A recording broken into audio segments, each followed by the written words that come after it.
আসসালামু আলাইকুম আমার প্রাণপ্রিয় শিক্ষার্থীরা, আশা করি তোমরা সবাই ভালো আছো। তোমাদের যাদের ফার্স্ট মেরিট লিস্টে জগন্নাথ বিশ্ববিদ্যালয়ে চান্স এসেছে এবং নাম তোমাদের সিরিয়াল এসছে, তাদের জন্য শুভকামনা, মন থেকে অনেক অনেক বেশি অভিনন্দন।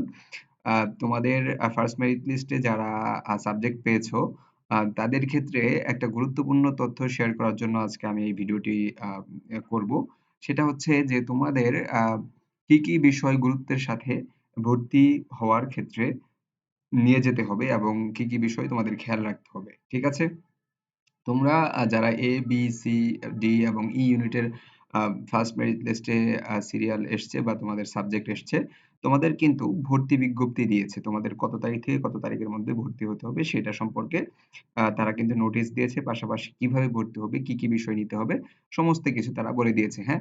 তো আমি কথা না বাড়িয়ে তোমাদেরকে একটু দেখাচ্ছি যে কি কি বিষয় তোমাদের খেয়াল রাখতে হবে। যেমন আমি হচ্ছে সর্বপ্রথম তোমাদের এই বিষয়টি ক্লিয়ার করার জন্য জগন্নাথ বিশ্ববিদ্যালয়ের যে ওয়েবসাইটটি রয়েছে সেই ওয়েবসাইটে আমি প্রবেশ করেছি। তারপর এখানে দেখো তাদের কিন্তু এই অ্যাডমিশন নোটিস এবং first subject allocation list of unit E, এভাবে হচ্ছে unit A, unit B, C, D সবগুলো এইভাবে দেওয়া আছে।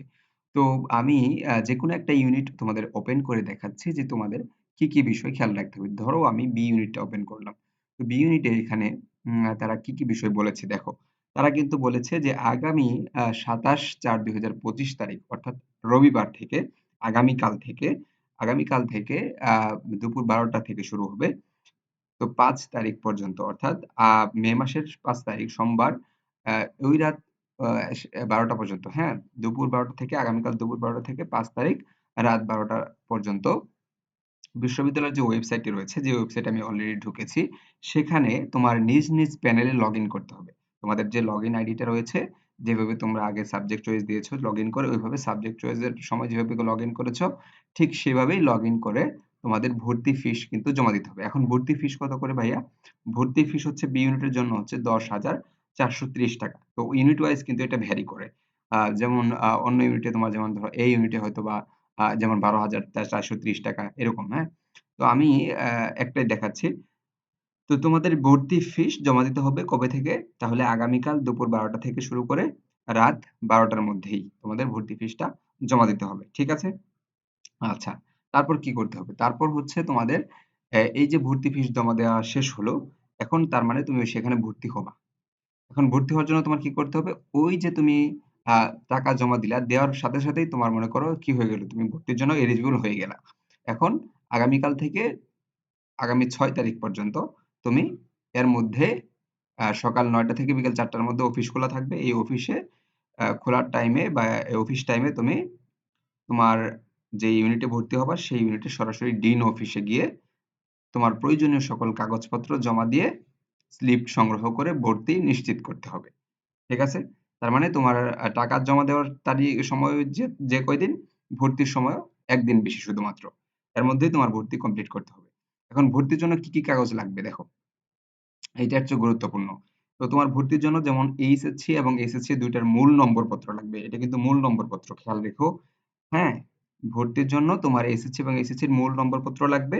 তারপর হচ্ছে ওই যে তুমি পরীক্ষা দিয়েছিলে, পরীক্ষা দেওয়ার সময় তোমার যে প্রবেশপত্রে স্বাক্ষর দিয়েছিল তোমার অ্যাটেন্ডেন্ট টিচার, যে তোমার হচ্ছে গার্ড ছিল, ওই স্বাক্ষরকৃত যে প্রবেশপত্রটি সেটা কিন্তু তোমার লাগবে ভাইয়া। এটা কিন্তু লাগবেই।